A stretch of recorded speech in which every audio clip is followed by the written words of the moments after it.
Hi friends, ಎಲ್ಲರಿಗೂ ನಮಸ್ಕಾರ. ಬನ್ನಿ ಫ್ರೆಂಡ್ಸ್, ಶಾರದೆ ಸೀರಿಯಲ್ನ ಇವತ್ತಿನ ಸಂಚಿಕೆಯಲ್ಲಿ ಏನಾಗ್ತಿದೆ ಅಂತ ನೋಡ್ಕೊಬರೋಣ.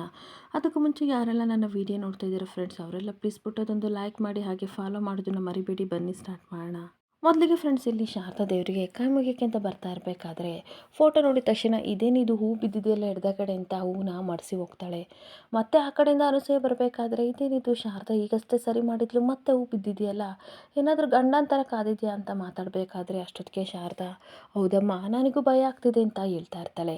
ಅದೇ ಸಮಯಕ್ಕೆ ಒಳಗಡೆಯಿಂದ ಸಿದ್ದು ಬಂದ್ಬಿಟ್ಟು, ಏನು ಇಬ್ಬರು ಎಲ್ಲದಕ್ಕೂ ಅಪಶಕನ ಅಂತ ಅಂತಿರಲ್ಲ, ಸರಿಯಾಗಿ ಮಡಿಸಿಲ್ಲ ಅಂತ ಅನಿಸುತ್ತೆ ಶಾರದಾ ಅವರು, ಅದಕ್ಕೆ ಹೂ ಬಿದ್ದಿದೆ ಬಿಡಿ ಫೋಟೋದಿಂದ, ತಲೆ ಕೆಡಿಸ್ಕೋಬೇಡಿ ಅಂತ ಅಂದಾಗ, ಇಲ್ಲ ಸರ್ ನಾನು ಸರಿಯಾಗೇ ಮಾಡಿಸಿದ್ದೆ, ಯಾಕೋ ಹೂವು 2 ಸಲ ಬಿದ್ದಿದೆ ಅಂತ ಹೇಳ್ತಾ ಇರ್ತಾಳೆ. ಇಲ್ಲ, ನನಗೆ ಇವಾಗ ತುಂಬ ಚೆನ್ನಾಗಿ ಅರ್ಥ ಆಗ್ತಿದೆ, ಫೋಟೋದಿಂದ ಹೂವು ಏನಕ್ಕೆ ಬಿದ್ದಿದೆ ಅಂತ ಅಂದರೆ, ನಾನು ನಿಮ್ಮ ಹುಡುಗಿ ಹೂವನ್ನ ಮಡಿಸಿಲ್ವಲ್ಲ, ಅದಕ್ಕೆ ದೇವ್ರಿಗೂ ಕೋಪ ಬಂದು ಆ ರೀತಿ ಮಾಡ್ತಾ ಇದ್ದೇನೆ ಅಂತ ಅಂದಾಗ, ಸುಮ್ಮನೆ ಇರಿ ಸರ್, ಬರೀ ಇದೇ ತರಲೆ ಆಯಿತು ನಿಮಗೆ ಅಂತ ಬೈತಾ ಇರ್ತಾಳೆ. ಹಾಗೆ ಅನಸೂಯ ನಗಾಡ್ಕೊಂಡು, ಸರಿ ನೀವಿಬ್ರು ಮುಂದುವರಿಸಿ, ನಾನು ಇಲ್ಲಿ ಇರಲ್ಲಪ್ಪ ಹೊರಗಡೆ ಹೋಗ್ತೀನಿ ಅಂತ ಅನ್ಬೇಕಾದ್ರೆ, ಅಮ್ಮ ಸುಮ್ಮನೆ ಇರಿ ಅಮ್ಮ, ಇವ್ರದ್ದೊಂದು ಯಾವಾಗಲೂ ಇದೇ ಗೋಳು ಅಂತ ಅಂದ್ಬಿಟ್ಟು ಮತ್ತೆ ಶಾರದಾ ಹಾರನ ದೇವ್ರ ಫೋಟೋಕ್ಕೆ ಹಾಕ್ತಿರ್ಬೇಕಾದ್ರೆ ಮತ್ತೆ ಸಡನ್ ಆಗಿ ಬಿದ್ದುಬಿಡುತ್ತೆ. ಈ ಕಡೆ ಸಿದ್ದು ಟೆನ್ಷನ್ ತೊಗೋಬೇಡಿ, ನಾನು ಹಾಕ್ತೀನಿ ನೋಡಿ ಅಂತ ಸಿದ್ದುನು ಸಹ ಇನ್ನೊಂದು ಸಲ ಫೋಟೋಕ್ಕೆ ಹೂನ ಮಡಿಸ್ತಿರ್ಬೇಕಾದ್ರೆ ಸಡನ್ ಆಗಿ ಬಿದ್ದ ತಕ್ಷಣ ಎಲ್ಲರಿಗೂ ಶಾಕ್ ಆಗ್ತಾ ಇರುತ್ತೆ. ಆಗ ಮತ್ತೆ ಶಾರದಾ ಯೋಚನೆ ಮಾಡ್ತಾ ಇರ್ತಾಳೆ, ಈ ರೀತಿ ಪದೇ ಪದೇ ನಾವು ಹಾಕಿರೋ ಫೋಟೋಕ್ಕೆ ಹೂವು ಬೀಳ್ತಾ ಇದೆ ಅಂತ ಅಂದರೆ ನಾವೇನೋ ಮರ್ತಿದ್ದೀವಿ ಅಂತ ಅರ್ಥ ಅಂತ ಅನ್ಬೇಕಾದ್ರೆ, ಏನು ಹೇಳ್ತಿದ್ರೆ ಶಾರದಾ ಅವರೇ ಅಂತ ಕೇಳ್ತಾ ಇರ್ತಾನೆ. ನಾನು ಧಾರಕೆ ಮಾಡ್ಕೊಂಡಿದ್ದೆ, ಅದನ್ನ ಇನ್ನೂ ತೀರಿಸಿಲ್ಲ, ಅದಕ್ಕೆ ದೇವರು ನನಗೆ ಈ ರೀತಿ ಸೂಚನೆ ಕೊಡ್ತಾ ಇದ್ದಾನೆ ಸರ್ ಅಂತ ಅಂದಾಗ, ಅದೇನು ಅರ್ಕೆ ಮಾಡಿದ್ರಿ ಅಂತ ಕೇಳ್ತಾ ಇರ್ತಾನೆ. ಹಾಗೆ ಇನ್ನೊಂದು ಕಡೆ ಮನೆಯಿಂದ ಹಣ್ಣು ಕಾಯಿ ಮಾಡ್ಸೋಕ್ಕೆ ಅಂತ ಸುಮಿತ್ರಾ ದೇವಸ್ಥಾನಕ್ಕೆ ಬಂದು ಅವಳು ಸಹ ಯೋಚನೆ ಮಾಡ್ಕೊಂಡು ಈಚೆ ಕಡೆ ಕೂತಿರ್ಬೇಕಾದ್ರೆ ಅದೇ ಸಮಯಕ್ಕೆ ಶಾರದನು ಅದೇ ದೇವಸ್ಥಾನಕ್ಕೆ ಹಣ್ಣು ಕಾಯಿ ಮಾಡ್ಸೋಕ್ಕೆ ಅಂತ ಬರ್ತಾ ಇರ್ತಾಳೆ. ಈ ಕಡೆ ಸುಮಿತ್ರನ ನೋಡಿ ಸಿಕ್ಕಾಬಟ್ಟೆ ಖುಷಿಯಿಂದ ಅಮ್ಮ ಅಮ್ಮ ಅಂತ ಕರಿತಿರ್ಬೇಕಾದ್ರೆ ಇವಳು ಒಂದು ಕ್ಷಣ ಬೆಚ್ಚು ಬಿದ್ದು ನೋಡಿದರೆ ಅದು ಶಾರದಾ ಆಗಿರುತ್ತೆ. ಶಾರದಾ, ನಾನು ಏನೋ ಯೋಚನೆ ಮಾಡ್ತಿದ್ದೆ, ಹೇಗಿದೆಯಾ ಕಂದ, ಅಮ್ಮ ಅನ್ನೋ ಪದ ಕೇಳಿಸ್ತು ನನಗೆ ಒಂದು ಕ್ಷಣ ಶಾಕ್ ಆಯಿತು, ನಿನ್ನ ನೋಡಿ ನನಗೆ ಸಿಕ್ಕಾಬಟ್ಟೆ ಖುಷಿ ಆಯಿತು, ಹೇಗಿದೆಯಾ ಅಂತ ಅನ್ಬೇಕಾದ್ರೆ ನಾನು ಚೆನ್ನಾಗಿದ್ದೀನಿ, ನಾನು ದೇವಸ್ಥಾನಕ್ಕೆ ಬಂದಿದ್ದೆ ಅಮ್ಮ, ನಿಮ್ಮನ್ನು ನೋಡಿ ಖುಷಿ ಆಯಿತು, ಅದಕ್ಕೆ ಮಾತಾಡ್ಸೋಣ ಅಂತ ಬಂದೆ, ನೀವು ದೇವಸ್ಥಾನಕ್ಕೆ ಬಂದಿದ್ರಾ ಅಂತ ಅಂದಾಗ, ಹೌದು ನಾನು ಬಂದಿದ್ದೆ, ಇರು ಪುಟ್ಟ ಪ್ರಸಾದ ಕೊಡ್ತೀನಿ ಅಂತ ಶಾರದನ ಬಾಯಿಗೆ ಪ್ರಸಾದನ ತಿನ್ನಿಸ್ಬಿಟ್ಟು, ಯಾವಾಗಲೂ ನೀನು ಸುಖವಾಗಿರು ಅಂತ ಆಶೀರ್ವಾದ ಮಾಡ್ತಾ ಇರ್ತಾಳೆ. ಹಾಗೆ ಅಮ್ಮ ಏನಕ್ಕೆ ಇಷ್ಟೊಂಥರ ಬೇಜಾರಾಗಿ ಕೂತಿದ್ದೀರಾ, ಏನು ಯೋಚನೆ ಮಾಡ್ತಿದ್ರು ಅಂತ ಅಂದಾಗ, ಏನಿಲ್ಲ ಪುಟ್ಟ ನಾನು ಚೆನ್ನಾಗಿದ್ದೀನಿ ಅಂತ ಅಂದಾಗ, ಈ ಮಗಳ ಹತ್ರ ಸುಳ್ಳು ಹೇಳ್ಬೇಡಿ ಅಮ್ಮ ಪ್ಲೀಸ್ ಮಾತಾಡಿ ಅಂತ ಅನ್ಬೇಕಾದ್ರೆ, ನಿನಗೆ ಗೊತ್ತಿಲ್ಲದಲೇ ಇರೋದು ಏನಿದೆ ಪುಟ್ಟ, ನಮ್ಮ ಜ್ಯೋತಿಕಂಗೆ ಒಳ್ಳೆ ಹುಡುಗನ ನೋಡಿ ಮದುವೆ ಮಾಡ್ಬೇಕನ್ನೋ ನಮ್ಮ ಆಸೆ, ಮದುವೆ ಆದರೆ ಲೈಫು ಸರಿಯಾಗುತ್ತೆ ಅಂತ ನಾವು ಅಂದ್ಕೊಂಡಿದ್ವಿ, ಆದರೆ ಅವಳ ಮಾತೆ ಕೇಳ್ತಾ ಇಲ್ಲ ಅಂತ ಬೇಜಾರಿಂದ ಹೇಳ್ತಾ ಇರ್ತಾಳೆ. ಹಾಗೆ ಆಗಿರೋ ಕಹಿಗಡನೆಲ್ಲನೂ ಸಹ ನೆನ್ಪು ಮಾಡಿಕೊಂಡು, ಜೀವನದಲ್ಲಿ ನಾನು ಮದುವೆ ಆಗಲ್ಲ ಅಂತ ಆಟ ಮಾಡ್ತಾ ಇದ್ದಾಳೆ ಅಂತ ಅಂದಾಗ, ಬೇಜಾರು ಮಾಡ್ಕೋಬೇಡಿ ಅಮ್ಮ, ಇವತ್ತಲ್ಲ ನಾಳೆ ಒಂದಲ್ಲ ಒಂದು ದಿನ ಅವ್ರ ಮದುವೆ ಖಂಡಿತ ಒಪ್ಕೋತಾರೆ ಅಂತ ಶಾರದಾ ಹೇಳ್ತಾ ಇರಬೇಕಾದ್ರೆ, ನಾವೇನೋ ಕಾಯಿಗೆ ರೆಡಿಯಾಗಿದ್ವಿ, ಆದರೆ ವಯಸ್ಸು ಕಾಯಬೇಕಲ್ಲಮ್ಮ, ಯಾವುದೋ ಸಮಯಕ್ಕೆ ಏನೇನಾಗಬೇಕು ಅದೆಲ್ಲ ಆದ್ರೇ ತುಂಬ ಚೆನ್ನಾಗಿರೋದು ಅಂತ ಸುಮಿತ್ರೆ ಹೇಳ್ತಾ ಇರ್ತಾಳೆ. ಹಾಗೆ ಮೊಮ್ಮಕ್ಕಳನ್ನ ಆಡಿಸೋ ವಯಸ್ಸು ಅಂಥದ್ರಲ್ಲಿ ಇವಳು ಮದುವೆನೇ ಆಗಲ್ಲ ಅಂತ ಅಂತಿದ್ದಾಳಲ್ಲ, ಏನು ಮಾಡಲಿ, ಹಳೆದನ್ನೆಲ್ಲ ನೆನಪಿಸ್ಕೊಂಡು ಈ ರೀತಿ ಆಡಿದರೆ ಅವಳ ಜೀವನ ಯಾವ ರೀತಿ ಆಗುತ್ತೆ ಹೇಳು ಅಂತ ಅನ್ಬೇಕಾದ್ರೆ ಶಾರದಾ ಕಣ್ಣೀರು ಹಾಕ್ತಾ ಇರ್ತಾಳೆ. ಇದೆಲ್ಲ ಆಗಿದ್ದು ನನ್ನಿಂದಲೇ, ನಾನು ನಿಮ್ಮನೆಗೆ ಬಂದಿರೋದ್ರಿಂದ ಇದೆಲ್ಲ ಆಯಿತು, ದಯವಿಟ್ಟು ನನ್ನ ಕ್ಷಮಿಸಿ ಅಂತ ಅಂದಾಗ, ಚಿಚಿಚಿ ಬಿಡ್ತು ಅನ್ನು, ನೀನೇನು ಮಾಡೋಕ್ಕಾಗುತ್ತೆ, ಹಳೆದನ್ನೆಲ್ಲ ನೆನಪಿಸ್ಕೊಂಡು ಕಣ್ಣೀರು ಹಾಕೋದು ಬೇಡ, ಇವಾಗ ನಾವು ಆ ವಿಷಯನ ಮಾತಾಡೋದು ಬೇಡ, ಬಿಟ್ಬಿಡು ಕಂದ ಅಂತ ಹೇಳ್ತಾ ಇರ್ತಾಳೆ. ಹಾಗೆ ಇದಕ್ಕೆಲ್ಲ ಕಾರಣ ನಾವೇನೇ ಜಾಸ್ತಿ ಚಿಕ್ಕ ವಯಸ್ಸಿಂದಲೂ ಸಹ ಸಿದ್ದುನೇ ನಿನ್ನ ಗಂಡ ಗಂಡ ಅಂತ ಅಂದ್ಬಿಟ್ಟು ಹಚ್ಚೊಡ್ದಂಗೆ ಅವಳ ಮನಸ್ಸಲ್ಲಿ ತುಂಬಿಟ್ವಿ, ಇವಾಗ ನೋಡಿದರೆ ಈ ರೀತಿ ಆಗಿದೆ, ಏನೂ ಮಾಡೋಕ್ಕಾಗಲ್ಲ, ನಾವೆಲ್ಲ ಪಾತ್ರಧಾರಿಗಳು ಅಷ್ಟೇ ಕಂದ, ಸೂತ್ರಧಾರಿ ಒಳಗಡೆ ಕೂತಿದ್ದಾನಲ್ಲ ನೋಡು, ಅವನ ಮುಂದೆ ನಾವೇನೂ ಮಾಡೋಕ್ಕಾಗಲ್ಲ, ಅವನ ಲೆಕ್ಕಾಚಾರನೇ ಬೇರೆ ಥರ ಇರುತ್ತೆ, ನಾವು ಅವನಿಗೆ ಕ್ವಶನ್ ಮಾಡೋಕ್ಕಾಗಲ್ಲ ಅಂತ ದೇವ್ರನ್ನ ತೋರಿಸ್ಕೊಂಡು ಹೇಳ್ತಿರ್ಬೇಕಾದ್ರೆ, ಇಷ್ಟೆಲ್ಲ ಮಾಡಿರೋ ದೇವರಿಗೆ ಜ್ಯೋತಿಕನಿಗೆ ಒಂದು ಒಳ್ಳೆ ಗಂಡನ ಎಲ್ಲಾದರೂ ಹುಡುಕಿರ್ತಾರೆ ಅಮ್ಮ, ದಯವಿಟ್ಟು ಬೇಜಾರು ಮಾಡ್ಕೋಬೇಡಿ ಅಂತ ಹೇಳ್ತಾ ಇರ್ತಾಳೆ. ಹಾಗೆ ಏನಮ್ಮ ಮಾಡಲಿ, ಇರೋ ಬರೋ ದೇವ್ರನ್ನೆಲ್ಲರೂ ಸಹ ನಾನು ಕೇಳ್ತಾ ಇದ್ದೀನಿ, ಆದರೆ ಯಾವ ದೇವರು ಸಹ ನನ್ನ ಕಣ್ಣೀರನ್ನ ಒರೆಸ್ತಾ ಇಲ್ಲ ಅಂತ ಅಂದಾಗ, ಬೇಜಾರು ಮಾಡ್ಕೋಬೇಡಿ, ನಿಜವಾಗ್ಲೂ ಕಲ್ಮಶ ಇಲ್ಲಿರೋ ಮನಸ್ಸಿಗೆ ಖಂಡಿತ ಒಳ್ಳೇದಾಗುತ್ತೆ, ಸ್ವಲ್ಪ ದಿನಗಳಲ್ಲಿ ಜ್ಯೋತಿಕವ್ರಿಗೆ ಒಳ್ಳೆ ಹುಡುಗ ಸಿಗ್ತಾರೆ, ಈ ಮಾತನ್ನ ನೆನ್ಪಿಟ್ಕೊಳ್ಳಿ ಅಮ್ಮ, ಖಂಡಿತ ಒಳ್ಳೇದಾಗುತ್ತೆ, ಈ ರೀತಿ ಅಳಬೇಡಿ,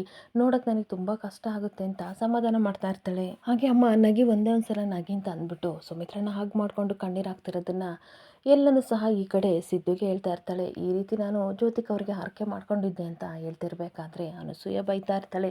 ಅಲ್ಲ ಏನಾಗಿದೆ, ಅವಳು ಎಷ್ಟು ಕೆಟ್ಟವಳು, ನಿನಗೆ ಎಷ್ಟು ದ್ರೋಹ ಮಾಡಿದ್ದಾಳೆ, ಬಂಗಾರದಂಥ ಟಕ್ನ ಸುಟ್ಟಾಕಿದ್ದಾಳೆ, ಅಂಥವ್ಳಿಗೆ ಹೋಗಿ ಹೋಗಿ ಹಾರಕೆ ಮಾಡ್ಕೊಂಡಿದ್ಯಾ ಅಂತ ಅಂದಾಗ ಸುಮಿತ್ರಮ್ಮನ ಕಣ್ಣೀರು ನೋಡೋಕ್ಕಾಗದೆ ಹಾರಕೆ ಮಾಡ್ಕೊಂಡೆ ಅಂತ ಶಾರದೆ ಹೇಳ್ತಾರೆ. ಹಾಗೆ ಇನ್ನೊಂದು ಕಡೆ ಸಿದ್ಧಿನೂ ಸಹ ಅಲ್ಲ ಶಾರದವ್ರೆ, ಮುಂದೆ ನೋಡಿದರೆ ಎಷ್ಟು ಅವಮಾನ ಮಾಡ್ತಾಳೆ, ಹಾಗೆ ಬಾಯಿ ಬಂದಾಗೆಲ್ಲ ಬೈತಾಳೆ, ಅಂಥವಳ ಜೀವನ ಸರಿಯಾಗಬೇಕು ಅಂತ ನೀವು ಹಾರಕೆ ಮಾಡ್ಕೊಂಡಿದ್ದೀರಲ್ಲ, ಇದು ತಪ್ಪು ತಾನೇ ಅಂತ ಅಂದಾಗ ಪರವಾಗಿಲ್ಲ ಸರ್, ಅವಳು ಏನು ಬೇಕಾದರೂ ಅಂದ್ಕೊಳ್ಳಿ, ಹೇಗೆ ಬೇಕಾದರೂ ಇರಲಿ, ನನಗದು ಬೇಕಾಗಿಲ್ಲ, ನನಗೆ ಸುಮಿತ್ರಮ್ಮನ ಕಣ್ಣೀರು ನೋಡೋಕ್ಕಾಗಲ್ಲ, ಹಾಗೆ ಭಯದಿಂದ ಬದುಕ್ತಾ ಇದ್ದಾರೆ, ಅದಕ್ಕೋಸ್ಕರ ನಾನು ಹರಕೆ ಮಾಡ್ಕೊಂಡಿದ್ದೀನಿ.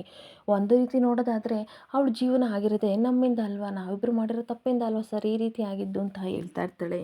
ಹಾಗೆ ಆಗಿದ್ದನ್ನೆಲ್ಲ ಮರೆತು ತಂಪಡಿತಾವು ಇರಬೇಕಲ್ವ, ಯಾಕೆ ಹಿಂಗೆ ನಮ್ಮ ಜೀವನನ ಹಾಳು ಮಾಡ್ತಾಳೆ ಅಂತ ಅನಸೂಯೆ ಇನ್ನೊಂದು ಕಡೆ ಬೈತಾ ಇರಬೇಕಾದ್ರೆ ಏನು ಮಾಡೋಕ್ಕಾಗಲ್ಲ, ಒಬ್ಬೊಬ್ಬರು ಒಂದೊಂದು ಥರ ಇರ್ತಾರೆ ಅಮ್ಮ, ಅವಳಿಗೂ ಒಂದು ಒಳ್ಳೆ ಹುಡುಗ ಸಿಕ್ಕಿದ ಜೀವನ ಸರಿ ಆದಮೇಲೆ ಅವಳು ಸರಿ ಆಗ್ತಾಳೆ ಅಂತ ಸಮಾಧಾನ ಮಾಡ್ತಾ ಇರ್ತಾಳೆ.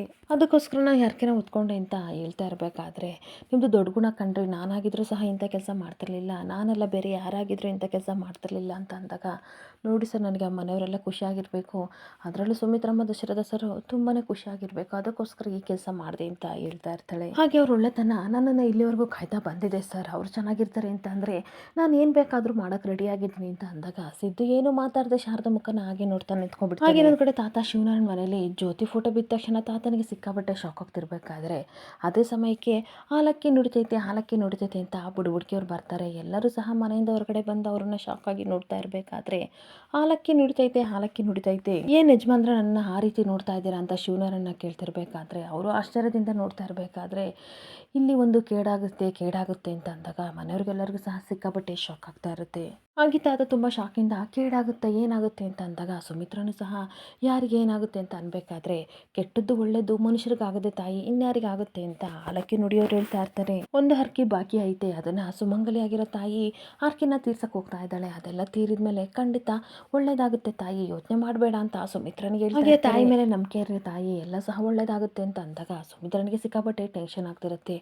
ಯಾವ ಹರಕೆ ಅಪೂರ್ಣ ಆಗಿದೆ, ಸುಮಂಗಲಿ ತಾಯಿ ಆದವಳು ಯಾರು ತೀರಿಸಿದ್ದಾಳೆ, ಏನು ಹರಕೆ ಒಂದು ಗೊತ್ತಾಗ್ತಿಲ್ಲ ಅಂತ ಅದೇನು ಹೇಳಿ ಗುರುಗಳೇ ಅಂತ ಕೇಳ್ತಾ ಇರ್ತಾಳೆ. ಹೀಗೆ ಸುಮಿತ್ರ ಸಿಕ್ಕಾಪಟ್ಟೆ ಟೆನ್ಷನ್ ಮಾಡ್ಕೊಂಡು ಯಾವ ಹರಕೆ ನಾವು ಅಪೂರ್ಣ ಮಾಡಿದ್ದೀವಿ ಮರ್ತಿದ್ದೀವಿ ಹೇಳ್ರಿ, ಯಾರು ತೀರ್ಸಕ್ಕೆ ಬರ್ತಿರೋದು ಅಂತ ಅನ್ಬೇಕಾದ್ರೆ ನನಗೂ ಒಂದು ಅರ್ಥ ಆಗ್ತಿಲ್ಲ, ಸುಮ್ಮನೆ ಗುರುಗಳು ಏನು ಹೇಳ್ತಾ ಇದ್ದಾರೆ ಅದನ್ನು ಕೇಳೋಣ ಅಂತ ಅಂದಾಗ ಈ ಕಡೆ ಶಿವನಾರಾಯಣ ತಾತನ ಸಹ ತುಂಬ ಟೆನ್ಷನ್ ಆಗ್ತಿದೆ. ಏನು ಹರಕೆ ಅಂತ ಅಂದಾಗ ಈ ಮನೇಲಿ ಒಂದು ಶುಭ ಶಕನ ಆಗುತ್ತೆ, ಕಂಕಣ ಭಾಗ್ಯ ಕೂಡಿ ಬಂದೈತೆ ಅಂತ ಅಂದಾಗ ಎಲ್ಲರಿಗೂ ಸಿಕ್ಕಾಪಟ್ಟೆ ಖುಷಿ ಆಗ್ತಿರ್ಬೇಕಾದ್ರೆ ಪಾರಿಜಾತ ಹೇಳ್ತಾ ಇರ್ತಾಳೆ, ಕಂಕಣ ಭಾಗ್ಯನ ಸರಿಯಾಗಿ ಹೇಳಿದ್ರು ಗುರುಗಳೇ, ನಮ್ಮ ಮನೇಲಿ ನಮ್ಮ ಮೊಮ್ಮಗಳಿಗೆ ಮದುವೆ ಮಾಡಬೇಕಂತ ಅಂದ್ಕೊಂಡಿದ್ದೀವಿ, ಗಂಡು ಸಹ ನೋಡ್ತಾ ಇದ್ದೀವಿ, ಯಾವುದೇ ಅಡೆತಡೆನೇ ಇಲ್ಲದೆ ಮದುವೆ ಆಗುತ್ತಾ ಹೇಳಿ ಅಂತ ಕೇಳ್ತಾ ಇರ್ತಾಳೆ. ಹಾಗೆ ಹಾಲಕ್ಕಿ ನುಡಿ ಗುರುಗಳು ಹೇಳ್ತಾ ಇರ್ತಾರೆ, ಕಂಕಣ ಭಾಗ್ಯ ಒದಗಿ ಬಂದಿದ್ಯಾ, ಎಷ್ಟು ಅಡ್ಡಿ ಆತಂಕಗಳನ್ನು ದಾಟಿ ಇವಾಗ ಕಂಕಣ ಭಾಗ್ಯ ಒದಗಿ ಬಂದಿದೆ, ಖಂಡಿತ ತಾಯಿ ನಿಮಗೆಲ್ಲ ಒಳ್ಳೇದು ಮಾಡ್ತಾಳೆ ಅಂತ ಅಂದಾಗ ದಶರಥ ಸುಮಿತ್ರನಿಗೆ ಸಿಕ್ಕಾಬಟ್ಟೆ ಖುಷಿ ಆಗ್ತಾ ಇರುತ್ತೆ.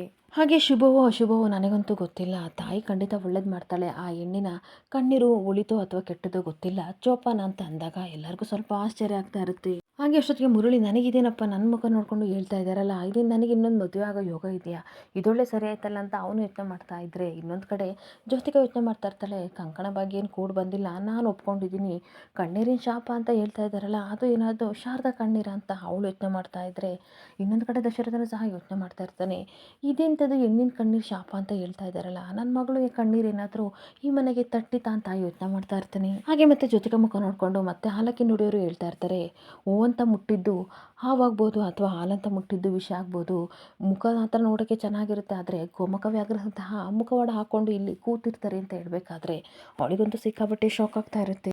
ಶುಭವೋ ಅಶುಭವೋ ನನಗಂತೂ ಗೊತ್ತಿಲ್ಲ, ಆ ಭಗವಂತ ಹೇಗೆ ಹೇಳ್ತಾನೋ ಆ ರೀತಿ ನಾನು ಮಾಡ್ತಾ ಇದ್ದೀನಿ ಅಷ್ಟೇ, ಒಳ್ಳೇದಾದರೆ ಹಾಕ್ಬೋದು ಅಂತ ಅಂದಾಗ ಏನು ಹೇಳ್ತಿದ್ರ ನೀವು ಅಂತ ಅಂದಾಗ ನಾನೇನು ಹೇಳ್ತಾ ಇಲ್ಲ, ಮೇಲ್ ಕೂತಿರೋನು ಹೇಗೆ ಹೇಳಿಸ್ತಾನೋ ಆ ರೀತಿ ನಾನು ಹೇಳ್ತಾ ಇದ್ದೀನಿ ಅಂತ ಹಾಲಕ್ಕಿ ನುಡಿಯೋರು ತಾತನ್ಗೆ ಹೇಳ್ತಾ ಇರ್ತಾರೆ. ಹಾಗೆ ಆ ಮೇಲಿರೋನು ಸೂತ್ರಧಾರಿ ನಾನು ಕೇವಲ ನಿಮ್ಮಿತ್ತ ಅಂತ ಹೇಳ್ತಿರ್ಬೇಕಾದ್ರೆ ಹೊಸ ಸಂಬಂಧದ ಖುಷಿಯಲ್ಲಿ ನೀವಿದ್ದೀರಾ, ಆದರೆ ಹಳೆ ಸಂಬಂಧದ ಬಿರುಕು ಖಂಡಿತ ನಿಮಗೆ ಗೊತ್ತಾಗುತ್ತೆ ಅಂತ ಅಂದಾಗ ಮತ್ತೆ ಎಲ್ಲರಿಗೂ ಸಿಕ್ಕಾಪಟ್ಟೆ ಶಾಕ್ ಆಗ್ತಾ ಇರುತ್ತೆ. ಹಾಗೆ ಮಂಟಪದ ಮುಂದೆ ಉರಿತಿರುವ ಜ್ವಾಲೆ ಒಂದು ಮನಸ್ಸಿಗೆ ಬೆಳಕು, ಇನ್ನೊಂದು ಮನಸ್ಸಿಗೆ ಸಿಕ್ಕಾಪಟ್ಟೆ ಕತ್ತರೆ ಅಂತ ಹೇಳ್ತಾ ಇರ್ತಾರೆ. ಹಾಗೆ ಮದುವೆ ಅನ್ನೋದು ಎರಡು ಕುಟುಂಬಗಳ ಸಂಬಂಧವೋ ಅಥವಾ ಎರಡು ಕುಟುಂಬಗಳ ಆರಂಭವೋ ಅನ್ನೋದು ಮೇಲ್ ಕೂತಿರೋ ಭಗವಂತನಿಗೆ ಗೊತ್ತಿರುತ್ತೆ. ಹಾಲಕ್ಕಿ ನುಡಿತೈತೆ ಅಂತ ಹೇಳ್ತಾ ಇದ್ರೆ ಮನೆಯವ್ರಿಗೆಲ್ಲರಿಗೂ ಸಹ ಸಿಕ್ಕಾಪಟ್ಟೆ ಕನ್ಫ್ಯೂಷನ್ ಆಗ್ತಾ ಇರುತ್ತೆ. ಹಾಗೆ ಬರ್ತೀನಿ ಅಂತ ಹೋಗ್ತಿರ್ಬೇಕಾದ್ರೆ ಒಂದು ನಿಮಿಷ ಅಕ್ಕಿ ತಗೋ ಬರ್ತೀನಿ ಅಂತ ಸುಮಿತ್ರ ಹೋಗ್ಬಿಟ್ಟು ಮಡ್ಲಕ್ಕಿನ ಕೊಟ್ಟ ತಕ್ಷಣ ಈ ಕಡೆ ಮತ್ತೆ ಹಾಲಕ್ಕಿ ನುಡಿಯೋರು ಹೇಳ್ತಾ ಇರ್ತಾರೆ, ಬಚ್ಚಿಟ್ಟ ಕೆಂಡ ಹೊರಗಡೆ ಬರ್ತಾ ಇದೆ, ಎಲ್ಲ ಒಳ್ಳೇದಾಗ್ಲಿ ತಾಯಿ, ಖಂಡಿತ ಒಳ್ಳೇದಾಗುತ್ತೆ, ಹಾಲಕ್ಕಿ ನುಡಿತೈತೆ ಅಂತ ಹೇಳಿ ಹೋಗ್ತಾ ಇದ್ರೆ ದಶರಥನಿಗಂತೂ ಸಿಕ್ಕಾಪಟ್ಟೆ ಟೆನ್ಷನ್ ಆಗ್ತಾ ಇರುತ್ತೆ. ಹಾಗೆ ಸುಮಿತ್ರ ಅವ್ರು ಏನು ಹೇಳಿದ್ರು ನನಗೊಂದು ಅರ್ಥ ಆಗಲಿಲ್ಲ. ಆದರೆ ಮದುವೆ ಆಗುತ್ತೆ ಅಂತ ಹೇಳಿದ್ರಲ್ಲ, ಅದೇ ನನಗೆ ಸಿಕ್ಕಾಪಟ್ಟೆ ಖುಷಿ ಆಗ್ತಿದೆ. ಹಾಗಾದರೆ ಹೆಣ್ಣಿನ ಶಾಪ, ನಾವು ಯಾರಿಗೆ ಅನ್ಯಾಯ ಮಾಡಿದ್ದೀವಿ ಅಂತ ಅನ್ಬೇಕಾದ್ರೆ ನನಗೂ ಒಂದು ಅರ್ಥ ಆಗ್ತಿಲ್ಲ. ಆದರೆ ಕಂಕಣ ಬಲ ಕೂಡಿ ಬಂದಿದೆ. ನಮ್ಮ ಜ್ಯೋತಿಕನಿಗೆ ಮದುವೆ ಆಗುತ್ತೆ ಅಂತ ಅಂದ್ರಲ್ಲ, ಅದೇ ನನಗೆ ಸಮಾಧಾನ. ಕೇಳ್ಕೊಂಡ ಜ್ಯೋತಿಕಾ, ಆ ದೇವರು ನಿನಗೆ ಆಶೀರ್ವಾದ ಮಾಡೋಕ್ಕೆ ಬುಡುಗುಟ್ಟಿಗೆ ರೂಪದಲ್ಲಿ ಕಳಿಸಿದ್ದಾರೆ ಅಂತ ಅಂದಾಗ, ಅದೇನೋ ನನಗೆ ಗೊತ್ತಿಲ್ಲ, ನಿಮ್ಮೆಲ್ಲರ ಪ್ರೀತಿ ಕಾಳಜಿ ಇರೋದ್ರಿಂದ ನನಗೆ ಒಳ್ಳೇದಾಗುತ್ತೆ ಬಿಡಿ ತಾತ ಅಂತ ಅಂದಾಗ, ನಾನಿರುವವರೆಗೂ ಸಹ ನಿನಗೇನು ತೊಂದರೆ ಆಗೋಕ್ಕೆ ನಾನು ಬಿಡಲ್ಲ ಅಂತ ಪಾರಿಜಾತ ಹೇಳ್ತಿರ್ಬೇಕಾದ್ರೆ, ಆದಷ್ಟು ಸ್ವಲ್ಪ ಇವಳಿಂದ ದೂರ ಇರು, ಆಮೇಲೆ ಕೆಟ್ಟದ್ದಾಗುತ್ತೆ ಅಂತ ತಾತ ಹೇಳ್ತಾ ಇರ್ತಾರೆ. ಹಾಗೆ ಪಾರಿಜಾತ ಹೇಳ್ತಾ ಇರ್ತಾಳೆ, ಸ್ವಲ್ಪ ಅವಕಾಶ ಸಿಕ್ಕಿದ್ರೆ ಸಾಕು, ನನ್ನ ಮೊಮ್ಮಗಳನ್ನು ದೂರ ಮಾಡ್ತೀರಾ ಅಂತ ಬೈಕೊಂಡು ಹೋಗ್ತಿರ್ಬೇಕಾದ್ರೆ, ಈ ಜನ್ಮದಲ್ಲಿ ಈ ಪಾರಿಜಾತ ಬದಲಾಗಲ್ಲ ಅಂತ ತಾತನೂ ಬೈಕೊಂಡು ಹೋಗ್ತಾ ಇರ್ತಾರೆ. ಹಾಗೆ ಸುಮಿತ್ರನ ಸಮಾಧಾನ ಮಾಡಿ ದಶರಥ ಒಳಗಡೆ ಕರ್ಕೊಂಡು ಹೋಗ್ತಿರ್ಬೇಕಾದ್ರೆ ಮುರಳಿ ಯೋಚನೆ ಮಾಡ್ತಾ ಇರ್ತಾನೆ, ಅಲ್ಲ ಈ ಬುಡ್ಬುಡಿಕೆ ಅವರು ನನ್ನ ನೋಡ್ಕೊಂಡು ಏನಕ್ಕೆ ಮಾತಾಡಿದ್ರು, ಒಂದು ನನಗೆ ಅರ್ಥ ಆಗ್ತಿಲ್ಲ. ಅವ್ರಿಗೇನಾದರೂ ನನ್ನ ವಿಷಯ ಗೊತ್ತಾಯ್ತಾ? ನೋಡೋಕ್ಕೂ ಸ್ವಲ್ಪ ವಿಚಿತ್ರವಾಗಿದ್ದಾರೆ. ನಾನೇನಕ್ಕೆ ಕುಂಬಳಕಾಯಿ ಕಳ್ಳ ಅಂತಂದರೆ ಹೆಗ್ಲು ಮುಟ್ಕೊಂಡು ನೋಡ್ಕೋಬೇಕು, ಏನಾದರೂ ಮಾತಾಡಲಿ, ಸಿದ್ದು ಜೊತೆ ಹೋಗಿ ಸ್ವಲ್ಪ ಆಸ್ತಿ ಬಗ್ಗೆ ಮಾತಾಡಬೇಕು, ಟೈಮ್ ಆಗಿದೆ ಅಂತ ಹೋಗ್ತಾ ಇರ್ತಾನೆ. ಹಾಗೆ ಇನ್ನೊಂದು ಕಡೆ ಹೋಟೆಲ್ಗೆ ಅಂತ ಇಂಟರ್ವ್ಯೂಗೆ ಬಂದ ಹುಡುಗ, ಅವನು ಜ್ಯೋತಿಕ ಕಡೆಯೂ ಆಗಿರೋದ್ರಿಂದ ಹೊರಗಡೆ ಬಂದು ಮೆಸೇಜ್ ಮಾಡ್ತಾ ಇರ್ತಾನೆ, ಮೇಡಮ್ ನೀವು ಹೇಳ್ದಂಗೆ ನಾನು ಇಂಟರ್ವ್ಯೂಗೆ ಬಂದು ಕೆಲಸಕ್ಕೆ ಸೇರ್ಕೊಂಡಿದ್ದೀನಿ. ಆದರೆ ಶಾರದನಿಗೆ ಸ್ವಲ್ಪನೂ ಅನುಮಾನ ಬಂದಿಲ್ಲ. ನೆಕ್ಸ್ಟ್ ಆರ್ಡರ್ ಏನು ಮಾಡಬೇಕಂತ ಹೇಳಿ ಅದೇ ಕೆಲಸ ಮಾಡ್ತೀನಿ ಅಂತ ಜ್ಯೋತಿಕನಿಗೆ ಮೆಸೇಜ್ ಮಾಡ್ತಾ ಇರ್ತಾನೆ. ಹಾಗೆ ಇನ್ನೊಂದು ಕಡೆ ದಶರಥ ಮತ್ತು ಸುಮಿತ್ರ ಇಬ್ಬರು ರೆಡಿಯಾಗಿ ಹೋಗ್ತಾ ಇರಬೇಕಾದ್ರೆ ಶಿವನಾರಾಯಣ ತಾತ ತುಂಬ ಯೋಚನೆ ಮಾಡ್ತಾ ಇರ್ತಾರೆ.